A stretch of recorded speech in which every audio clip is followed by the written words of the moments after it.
Nakita ko yung emosyon, naramdaman ko yung galit ni Pangulong Duterte kagabi. Galit na galit ho si Pangulong Duterte dahil nakita niya kung paano tayo patuloy na binubudol ng Marcos administration. At ito po ay documented. Ito po ay pirmado. Hindi po katanggap-tanggap yung nadiskubre ni Pangulong Duterte. Nagalit po siya dyan kagabi.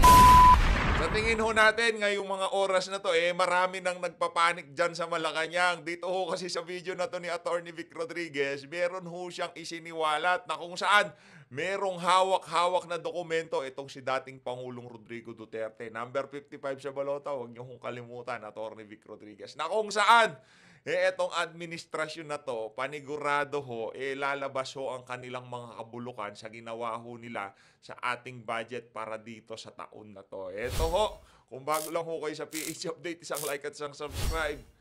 Masaya na ho tayo dyan sa mga gusto sumali sa ating community para kayo ang pinaka-unang makakita sa ating mga reaction video. Yung joint button, nandyan lang ho sa baba. Huwag niyo hong kalimutan, number 55 sa balota, Atty. Vic Rodriguez. Ayun na nga mga kababayan, rekta ho muna tayo dito kay Congressman Romeo Acop. Duterte had become the face of illegal drugs and criminality in the country. Ano? Ito ho talagang si Acop, di ho natin alam kung nag-uulyanin na. Kung talagang yan nga ang suma, Congressman Romeo Acop, at kung talagang matapang ka, kaya mong sabihin yan, dapat noong dumalo diyan sa Twadcom, yang si Tatay Digong, doon mo binitawan yung mga litanya na yan. Hindi yung pagka-i-interviewin ka sa social media, doon ka nagsasalita ng mga ganyang klaseng litanya. Dapat mong nakaharap yung number 2 sa balota at ito si Tatay Digong, nung pumunta siya dyan sa Senado, dapat doon mo siya binira ng ganyan. Ito ang banat nitong si Romeo Acop. Ladies and gentlemen, the Quadcom has started to uncover a grand criminal enterprise. And it would be seen that at the center of it is former President Duterte. Napakasakit po nito dahil pawang tayo ay... Hirap, no? Hirap siraan itong si dating Pangulong Rodrigo Duterte, no? Nakailang hearing na ho sila dyan. Milyon-milyon na ho ang nagasta ng sambayan ng Pilipino para dyan sa Twadcom hearing na yan. At mapahanggang sa ngayon, hindi pa rin ho nila makumbinse ang ating mga kababayan. Dito pa lang ho sa isang issue na ibinabato nila kay dating Pangulong Rodrigo Duterte. Na yung war on drugs si Tatay Digong, isang malaking pambubudol. Yun pa lang ho, huwag na ho muna tayong lumayo dyan sa mga pogo-pogo o kung ano pa mang kababuyan ang ibinabato nila dito kay Tatay Digong. Doon pa lang ho sa unang issue na yon, mapahanggang sa ngayon, gumasta na sila ng milyon-milyon, hindi pa rin ho nila makumbinsi ang ating mga kababayan na itong si Tatay Digong hindi naging epektibo ang kanyang gera kontra sa illegal na droga. Kasi kita naman ho mga kababayan, makukumpara dito sa administrasyon na to ni Marcos Jr. na kung saan naglipa na naman ho ang mga masasamang elemento sa ating lipunan. Bago tayo dumako dyan sa naging live na yan, itong si Atty. Vic Rodriguez kaninang umaga, pasadaan ho muna natin na mabilisan itong Express Duterte ipinadidisbar ng kaanak ng mga biktima ng umano'y EJK. Naku, yan na nga ho ba sinasabi natin. Talagang yung pagkakasunod-sunod magsasagawa ng pagkilos na kung saan pagpapakita ng suporta doon sa impeachment ni BP Sara. Ngayon naman ho, itong mga grupo nitong si Trilly Lane, pinapadisbar itong si Tatay Digong. Siguro ang sasabihin ni Tatay Digong, anong pakialam ko dyan sa disbar? Wala akong kwenta yun mga kababayan. Maging itong si VP, di ba? Sabi niya, meron din siyang ganyang kaso. Ang tagal na ho, hindi naman ho ano yan. Kumbaga, malamang tapos na nadepensahan ni Tatay Digong itong si VP Sara bago pa umusad yung yung disbarment na yan. Ano lang ho yan, publicity stunt. Kasi inuumpisahan na naman ho nila kasi yung yung Twadcom hearing sa susunod na linggo. So, kailangan nila ng introduction para talagang maging pulido at suwabe ang pag-uumpisa ng panibagong kalokohan ng mga congressman dyan sa House of Representatives. Pakinggan natin ito mga kababayan. Ng disbarment complaint sa Korte Suprema ang mga kaanak ng mga biktima ng umano'y extrajudicial killings ni dating Pangulong Rodrigo, laban kay dating Pangulong Rodrigo Duterte. Para sa iba pang detalye, makakausap natin sa linya ng telepono si Ria Fernandez. Ria, ano ba daw itong nag-udyok sa kanila na ipadisbar si dating Pangulong Duterte? Ruth, nakakapit ngayon ang mga kaanap na mga biktima ng extrajudicial killing. Nalalabuan tayo eh. Kung talagang biktima kayo, wala kayong mapapala dyan sa pagkakadisbar ni Tatay Digong. Di ba? Ang pinaka dyan, ang pinaka kumbaga ganti nyo sa kanya, kung talagang yun ang pakay nyo, yung sinasabi nyo, makamtan nyo ang hustisya. Di ba? Yun ang hinahabol nyo. Ang pinaka ho dyan talaga, ang pinaka, kumbaga para mabawian nyo si Tatay Digong, mapakulong siya, di ba?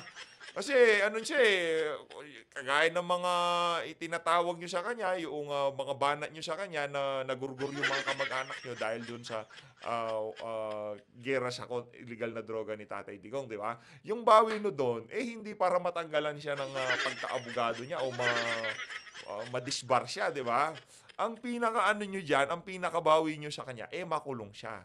Ang tanong dito, para saan ba yung disbarment na yan? Sa tingin nyo ba masasaktan dyan si Tatay Digong? Ang gusto na lang gawin ni Tatay Digong, ma-enjoy ang kanyang mga apo, di ba? Tapos matulungan ng ating bansa. Pero doon sa kapasidad niya bilang abogado, naku, sapat na yung experience niya kahit tanggalin nyo pa yung i-disbar nyo pa si Tatay Digong. Wala na yan, wala nang bentahe. For short, yung ginagawa nila na yan, talagang publicity na lang. Sa pag-uumpisa ng gaganapang hearing ng mga walang yang congressman sa susunod na linggo. Sa dasal na matanggalan na ng lisensya bilang abogado si dating Pangulong Rodrigo Duterte. Kanina, sa anipuwersa ang ilan sa kanila, kasama ang Human Rights Advocate Group na Karapatan sa paghahain sa Korte Suprema ng kauna-unahang disbarment case laban sa dating Pangulo, 3 taon mula nang matapos ang kanyang termino. Kasunod daw ito ng plano ni Duterte tumayong abogado para sa anak niya si Vice President. Yun na nga ba sinasabi natin, di ba? Kasi alam ho nila pagka si Tatay Digong, naging isa sa mga abogado ni... Grabe no, ano lang naman yun di ba sabi ni VP, matanda na Inano ko na kasi makulit Parang gano'n ang datingan Nagbibigay ng pera, ayaw tanggapin ni VP. Ngayon sinabi niya, hindi, mag-abogado ako pagka sa impeachment, abogado mo ako. Sige na nga, abogado. Parang ganun lang ko Mantakin niyo yung mga kababayan, sineryoso nitong mga bangag na to. Ngayon pinapadisbar ni Tatay Diggs. Mahaba-habang proseso ho yan. Mahaba-habang proseso yan. At yung pinag-uusapan naman, dyan sa impeachment ni VP Sara, hindi naman ho kayo kasali doon. Para doon sa mga di umanong kamag-anak ng mga nagurgur dyan sa... kontra sa illegal na droga nitong si Tatay Digong, hindi naman ho kasama sa usapan yung kumbaga didepensahan lang ni Tatay Diggs yung anak niya. Masyado naman ho kayo mga President Sara Duterte, sakaling umusad ang impeachment proceeding laban sa kanya. Sa kanilang 24 na pahinang petisyon, iginit nilang lumabag sa Code of Professional Responsibility and Accountability ang dating leader ng bansa. Kaya hindi raw umano siya maituturing na isang huwarang alagad ng batas. Patunay raw rito ang sandamakmak na mga balita tungkol sa pagmumura, pambabastos at pagpatay umano ni Duterte. Idagdag pa raw dyan ang naging pag-amin daw nito sa House Quadcom hearing tungkol sa death squad. Umaasa ang mga complainant na agad na aksyonan ng kataas-taasang hukuman ang kanilang reklamo. Ruth? Ria, kung sakali ba ay may pahayag na agad itong kampo ni dating Pangulong Duterte? Ruth, may depensa na ang kampo ng dating Pangulong Duterte ayon sa kanyang dating Chief Legal Counsel at tagapagsalita na si Attorney Salvador Panelo, wala naman daw naging pag-amin ang dating Pangulo. Pinatutungpalan lang daw ng mga kill remark o pahayag ni Duterte noon yung mga matitigas ang ulo. Pero kung meron nga raw talagang krimeng nagawa ang dating leader, kailangan daw munang mapatunayan yan ng mga nag-aakusa bago siya ma-disbar. Ruth? Yan po ang Express Report ni Ria Fernandez. Ayun na nga mga kababayan, anong masasabi niyo dyan sa pag gustong ipadisbar itong si dating Pangulong Rodrigo Duterte? Asa pa kayo, no? Aabangan namin itong si Tatay Digong na ano dyan, na didepensa dito kay Vice President Sara Duterte. Eto, dito ho tayo kay Atty. Vic Rodriguez, matindi ho yung mga sisiwalat niya dito. Kumbaga, ika nga, makapanindig balahibo yung mga bibitaw. Kaya abangan ho natin, kumbaga ito, papalabas ho natin para maimpormahan yung ating mga kababayan na merong isisiwalat si Tatay Digong mamaya. Kailan yan, di ho natin alam.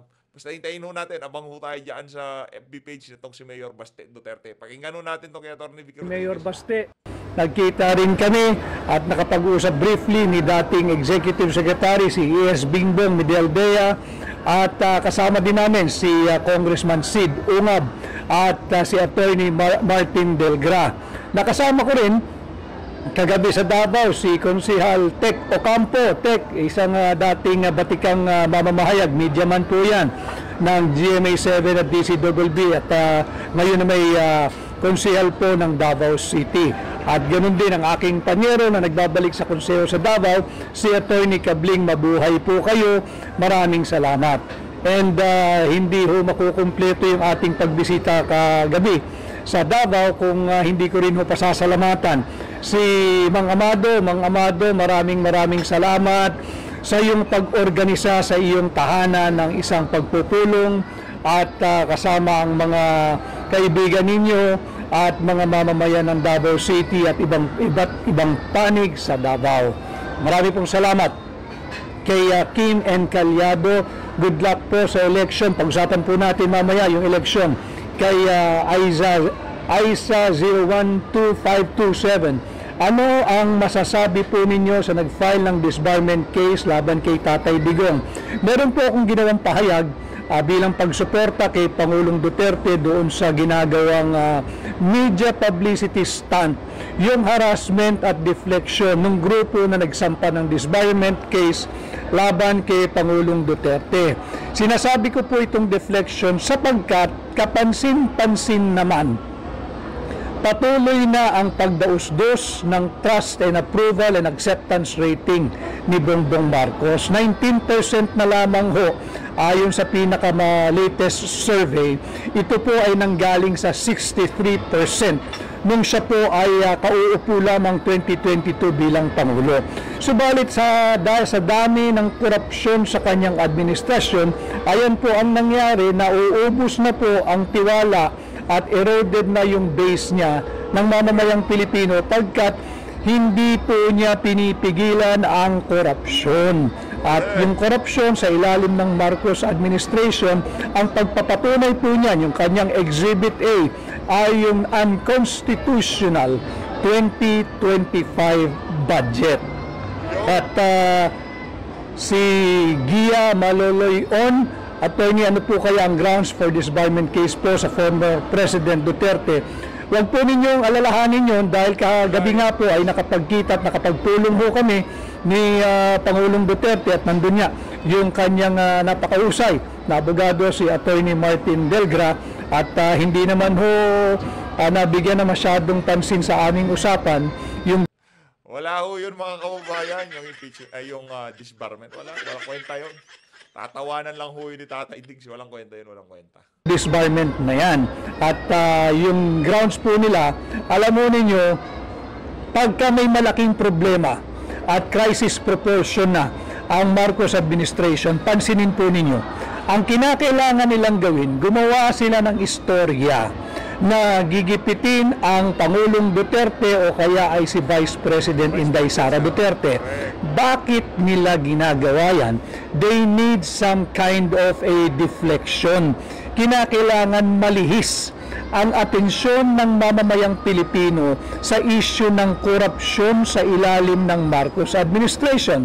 And there is no better way to do it than come up with a fake issue against President Duterte and Vice President Inday Sara Duterte. Kaya po ang aking payo sa inyo, mga mamahal kong Pilipino, pagka meron pong ganyan, wag po tayong magpapadala.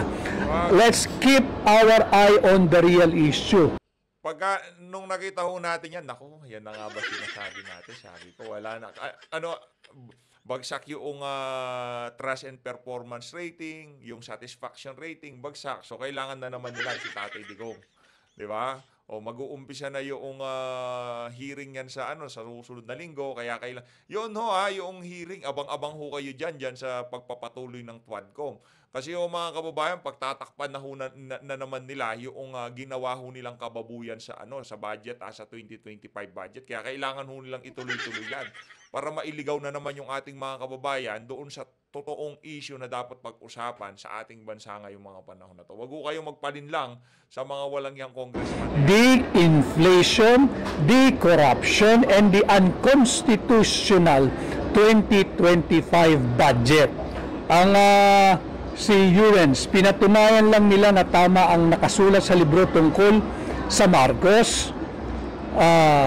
Sir, si Christian May, sir, kung iboboto ka ng buong pamilya namin, sana hindi ka magbago pag nakaupo ka na. Maaasahan mo, Christian May, na sa tulong ninyo bilang senador, hindi po tayo magbabago. Bagkus, higit pang titining ang ating naisin na maglingkod ng tapat sa inyo.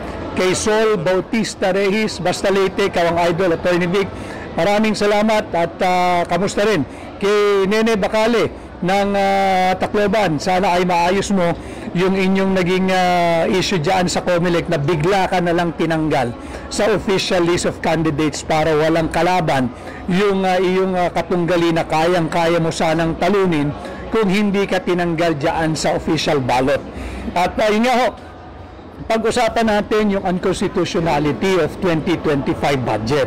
Alam ko na napag-usapan na natin ilang ulit dito na unconstitutional dahil mas malaki yung ibinigay na budget sa DPWH over Department of Education. Napag-usapan na natin dito, zero budget ang PhilHealth, kaya naman sinasabi nating unconstitutional. Subalit, I am not yet at liberty to discuss in detail.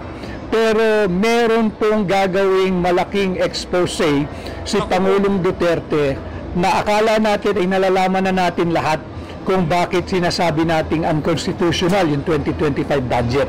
Meron po talagang maitatawag nating smoking gun na ipapalabas si Pangulong Duterte na malapit na, antay lang ho natin. But I cannot divulge the detail yet. I have no clearance. Abang ho tayo mga kababayan, abang-abang ho tayo. Kailangan nung malaman yan kung kailangan ho nating i-live ang pagsasalita niya ni Tatay Digong. No? Kung, i-share ho natin yung mga video na gagawa ng reaction video dyan, yung pagsasalita na ni Tatay Digong sa pagsisiwalat niya dyan sa panibagong panluloko ng administrasyon na to para dito sa 2025 budget. Nasa buhatan ba yan? At sa tingin ho natin mga kababayan, yung hawak na yan ni Tatay Digong, alam na ng Malacanang kung anong hawak ni Tatay Digong. Kaya ngayong mga panahon na to, meron na nagkakagatan dyan sa loob ng Malacanang at House of Representatives. I have no liberty na banggitin po sa inyo, but malapit na po yan. At makikita ninyo, talaga pong binubudol tayo ng Bongbong Marcos administration at talaga makikita ninyo na niloloko po tayong tahasan dahil sinalaula po nila itong 2025 budget. Napakalaking pera po ang dapat nating silang panagutin at tayo dapat humingi ng transparency. Abangan po ninyo yan doon sa podcast po ni Mayor Baste Duterte. Malapit na po yan, ilalabas po nila yan. Kaya buried myself alive. Food security emergency na ang Pinas. Unti-unti na tayo lumulubog.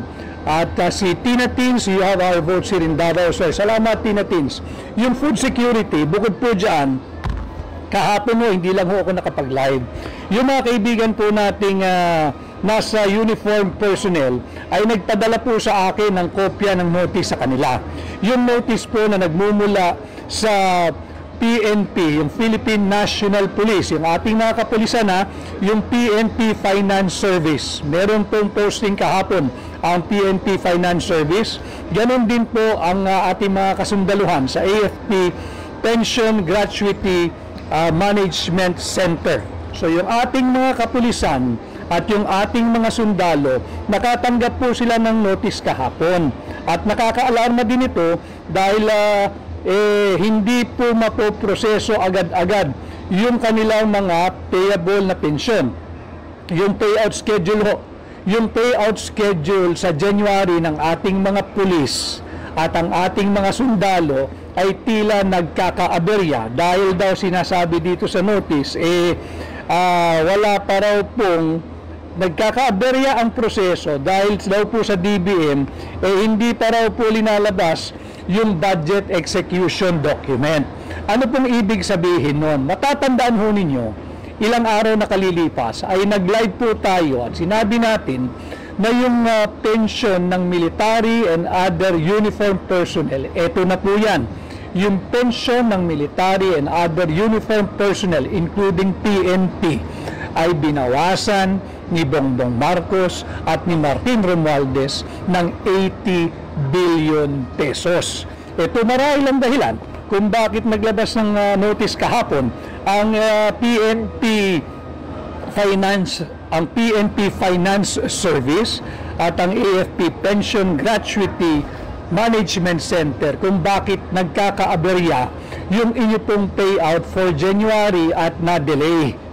Dahil po tila walang pera. Dahil, tingnan po ninyo, nagpalabas din ng pahayag ang Office of the Vice President. Ang sabi po ng tanggapan ni Vice President Inday Sara Duterte, sila po ay humihingi rin ng paumanhin dahil hindi na sila makapagbigay ng medical and burial assistance. Wala na po silang maibigay na tulong medical at yung mga namatayan dahil po binawasan sila ng budget ng gobyerno ni Bongbong Marcos. Ito na po yung lumabas din sa balita na tila naharap tayo sa isa na namang napipintong krisis na pangpinansyal. At tila ito na yung mga senyales na masama ang lagay ng yung estado ng ating ekonomiya at pananalapi. Bakit? Inuuna kasi ng administrasyon ni Bongbong Marcos ang pork barrel o ang program appropriation o yung korupsyon ng mga elitistang politikong nakapaligid sa kanya. Inuuna yung ayuda, yung unconditional cash transfer. Yung po bang AYEX, yung pong akap na ang totoong layunin naman ay bilhin patuloy ang boto ng mga lider ng mga politiko na nakapaligid sa kanya. Hindi po totoong ayuda yun. Mas mainam po talaga dyan yung tinatawag nating 4Ps. Yung 4Ps, institutionalized na po yan may special law po dyan, meron pong batas tungkol dyan. At yan ay subject to some conditions, kagaya ng kinakailangan yung anak mo ay mapanatili mo sa eskwelahan, yung mga magulang at yung mga bata ay dapat tumatanggap ng tamang bakuna, at yung mga nanay at yung mga bata ay dapat nagpapatingin sa health centers at sa mga ospital ng gobyerno. Mas mainam po yung 4Ps. Yung akap, yung ayuda, wala pong buting idinulot yan at wala pong buting idudulot yan. By next week, mga kababayan, yung ating mga kasamahan na kasali po sa larangan ng agrikultura, ng pangingisda at ng transportasyon at even the manufacturing, pati mga ordinaryong manggagawa, tataas na naman po ang presyo ng produktong petrolyo pagdating ng linggong parating. Mga tigda 2 piso ho kada litro ang itataas. So ito yung mga bagay na pinabayaan ng sadya ng gobyerno. Yung Mag-full tank na kayo mga kababayan, mag-full tank na kayo, ha? Full tank na.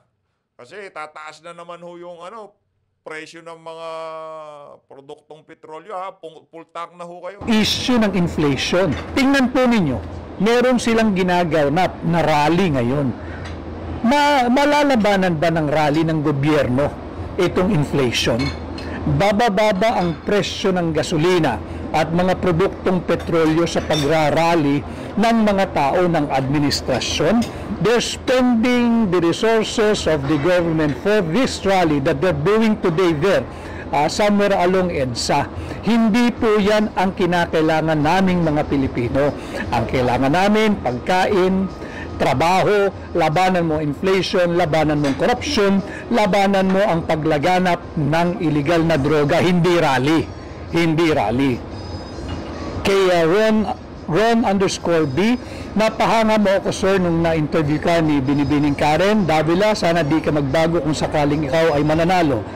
Kay Roberto C7371, puro pagnanakaw ang ginagawa nila, bangkarote ng bansa. Tama ka Roberto, ninakaw yung pondo ng PDIC 117 billion pesos, kinuhaan ng 60 billion pesos ang PhilHealth, kinuhaan ng 50 billion pesos ang Land Bank, kinuhaan ng 25 billion pesos ang DBP, binawasan ng 80 billion pesos ang pensyon ng military and other uniform personnel. Ito ngayon ang resulta. Alam ito ng mga kasama natin, yung mga kasama natin sa PNP, yung ating mga pulis, at alam din po ito ng ating mga kasamaan sa military, sapagkat kahapon ay naglabas ng pahayag na official statement ang PNP Finance Service at ang AFP Pension Gratuity Management Center, at inaabisuhan ang kanilang mga miyembro na magkakaroon ng delay sa kanilang payout for January. Magkakaroon ng delay for your payout ngayong January. Ito na yung bunsod ng pakikialam doon sa budget natin for 2025. At kagaya po nung nasabi ko kanina, kagabi ay nagpulong po kami ni Pangulong Duterte at meron nga po siyang smoking gun upang ipakita sa mamamayang Pilipino na hindi lang yung malalaman natin, hindi lang yung pagbibigay ng higit na malaking pera sa Public Works over Department of Education, hindi lamang yung pag-zero budget or defunding ng PhilHealth, at hindi lamang yung paglobo ng mga unprogrammed appropriation ang mga kadahilanan kung bakit talagang unconstitutional yung 2025 budget. Meron pong ilalabas si Pangulong Duterte na masasabi nating smoking gun. Ito po yung grabe. Malala po ito, magagalit po higit ang mamamayang Pilipino. Abangan lang po ninyo doon sa page po ni Mayor Baste Duterte. Abang ho tayo mga kababayan, maging tayo ho dito sa PH Update, abangers na rin ho tayo dito dahil na-hype ho tayo dito sa mga linabas nitong si Atty. Vic. Siyempre, hindi naman ho magsasalita na ganyan si Atty. Vic, nagpulong sila, nag-usap sila. Tapos pag live niya na to, meron siyang sinasabing ganito. Sa tingin ho natin, mabigat ho talaga yung isisiwalat niya nitong si Tatay Digong. Kaya abang ho tayo, abang. Kung may ilalive ko ho yan dito sa PH Update, try ko hong i-live, no? Kung may ibibigay ko yung stream key ko dito kay kung sino yung mga nitong si pangalan to, nitong si Mayor Baste, pwede naman ibigay ko tong stream key para kumbaga sabay na sabay talaga yung yung basta babawin nyo, ilalabas po yan ni Pangulong Duterte, hindi ko lang ho maibigay yung detalye sapagkat wala po akong clearance at wala pa po akong liberty, but in time, very very soon, at nakita ko yung galit ni Pangulong Duterte kagabi nung kami nag-uusap at sabi niya ito'y tahasang panluloko sa mamamayang Pilipino. At yung iba pa nating mga kasamahan, of course si Don Rolando na ang aking chief security at driver at / lahat na. Maraming salamat sa inyo. Kay shout out to Harvey, si Harvey ng CM Baste, ang host po natin kagabi. Maraming salamat Harvey, mabuhay ka. At yun nga ho, abangan po ninyo, ilalabas po iyan doon sa page ni Mayor Baste Duterte. Napakalaki, napaka-eksplosibo, napaka-iskandaloso itong nadiskubre ni Pangulong Duterte na tahasang panloloko sa ating mga Pilipino sa pamamagitan ng unconstitutional 2025 budget. Ulitin ko, nakita ko yung emosyon, naramdaman ko yung galit ni Pangulong Duterte kagabi. Galit na galit ho si Pangulong Duterte dahil nakita niya kung paano tayo patuloy na binubudol ng Marcos administration. At ito po ay documented. Ito po ay pirmado. Malaki po ito, but I will let the channel of Mayor Baste, antayin lang po ninyo at doon iahayag ni Pangulong Duterte yung kanyang nadiskubre. Nagalit siya sapagkat sabi niya buhay pa siya, hindi siya papayag na lulukuhin at lalapastanganin ang katalinuhan at ang pera ng mamamayang Pilipino. Si DJI, sana po ay makabalik kayo ulit dito sa Japan. May forum po. Naimbitahan ako DJI pero titingnan ko kung kakayanin pa ng aking kakaunting budget sapagkat alam naman ninyo tayo kumakandidatong independent, hakbang ng maisog. Dito naman sa Pilipinas ay kinakailangan din tayong umikot Japan, masarap sa Japan, masarap ang pagkain dyan at very warm kayo mga Pilipino. Sikapin po natin na makabalik po tayo dyan during the campaign period. Tama po si Vihan 25, tama po Attorney Vic, kawawa mga pensioner na need pangbili ng maintenance sila. My mom is already 91 years old.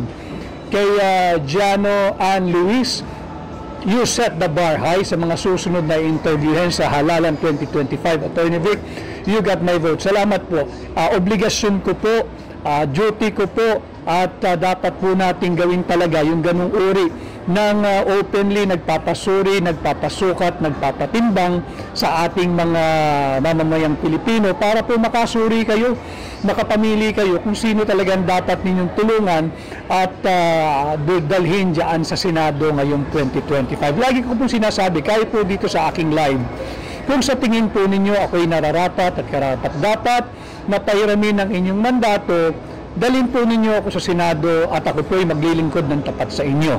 Subalit, kung sa tingin naman po ninyo, pagkatapos ninyo akong masuri, sukatin at timbangin, ako ay hindi nararapat maging senador ninyo, huwag po ninyo akong iboto, hindi po ako magtatampo, gamitin lang po ninyo sa tama ang inyong kapangyarihan ngayong 2025, pumili po kayo ng mga tamang tao na ilalagay natin sa tamang pwesto. We must all understand what is at stake for our country this coming midterm 2025 election. Kay Monet Soge, you have our vote, Attorney Vic Rodriguez. Salamat, super galing niyo po. Salamat po. We are listening in every word you made, sir. Marami pong salamat at lahat po ng aking kataga. Pinag-iisipan ko po yung mga salitang lumalabas sa aking bibig sapagkat pwede niyo pong panghawakan ang aking salita. May mga bagay na mahirap gawin, mahirap tupdin, subalit kahit po mahirap, gagawin ko po iyon. It may take time, pero maaari niyo pong panghawakan ang aking salita. Kay Brian Castrudes, solid PDP, kasama ka, Attorney Vic. Marami pong salamat. Kay Emmy Season Mercurio, vote for you. Maraming salamat. Kay Ariel Ginto, kay Nurse Tulin Limpot, kay Patricia Trixie, of course, you're always here. Kay Monroe C. Dizon, kay Sedge Haven Caney. Opo, at yan po, tuloy-tuloy po tayo. Atin pong pag-usapan yung problema nga po sa budget. Ito na nga po, dahil pinakialaman at unconstitutional yung budget, naglalabasan na, kumbaga nagpuputukan na yung napakaraming problema. Nandiyan na po na nagkaka-aberya na yung payout ng PNP. Nagkaka-aberya na yung payout ng AFP. At hanggang sa ngayon, I was told last night na wala pa rin yung printed copy nung GAA. Hindi pa rin lumalabas yung printed copy ng General Appropriations Act. Ito po yung nagiging resulta na ng unconstitutional budget ng 2025. Kay Elizir _#13. Ano po ang masasabi mo na baka mabago yung number mo sa balota? Ako po ay gumawa na ng liham kahapon, inihatid sa Commission on Election at pinahayag ko yung aking posisyon na baka maaari wag nang galawin yung sequencing o yung numbering ng mga kandidatong maapektuhan at idagdag na lang sa dulo yung pinadadagdag ng Korte Suprema. Nang sa ganun, maging fair naman ho sa mga kandidatong maapektuhan. Ako po, katulad ko, sapagkat ako'y walang partido, independent, kumakandidato sa ilalim ng hakbang ng maisog, wala po tayong political party, wala tayong political machinery, wala tayong pondo, at ito'y purely tumatakbo ang kampanya sa volunteerism ng napakaraming Pilipino. Meron na hong mga nagpa-imprenta ng materials na itutulong po nila sa akin at sila ay nangangamba na kakaunti na nga lang yung kanilang maitutulong at mayaambag, baka mabago pa yung ating numero. Bagamat wala po ito sa ating control at sa ating kamay, tayo po'y sumulat, minabuti ko po at minarapat na sumulat sa Commission on Election at ipahayag ang ating posisyon. Meron na pong nangyaring ganito nung way back in 2022 at naging tama yung solusyon ng COMELEC. Hindi man po yung best solution, but it's the most practical solution na maaari nilang gawin, and I think it will be fair to all those who will be equally affected and similarly situated like me. But bahala po ang COMELEC kung anong kanilang magiging pahayag at desisyon tungkol dyan. Ulitin ko, yung unconstitutional budget, di po natin titigilan to. In very, very, very soon, ay meron pong lalabas na malaking pagpapahayag kung bakit talaga dapat ay hindi pinirmahan ni Bongbong Marcos itong unconstitutional 2025 budget. Pag ito po ay nailabas na ni Pangulong Duterte yung kanyang ebidensya, dito mo makikita talagang nagsabwatan ang mga miyembro ng Legislative Department, ang mga miyembro ng BICAM, yung Bicameral Conference Committee o BICAM, at ang tanggapan ng Pangulo. Hindi po katanggap-tanggap yung nadiskubre ni Pangulong Duterte. Nagalit po siya diyan kagabi nung kami ay nagpupulong at naramdaman ko yung kanyang emosyon. Galit na galit dahil ito po ay tahasang pambubudol, panloloko, pagsasalaula sa ating mga Pilipino ng Bongbong Marcos administration. Abangan po nyo yan. It will be presented very, very, very soon, no less, by President Rodrigo Duterte. Ayun na nga mga kababayan, sabay-sabay ho nating abangan niya ang FB page nitong si Mayor Baste Duterte. Maraming salamat ho sa panonood ng video na to. Mag-ingat ho kayong lahat. Mahal natin ng Pilipinas. Maraming salamat mga kababayan.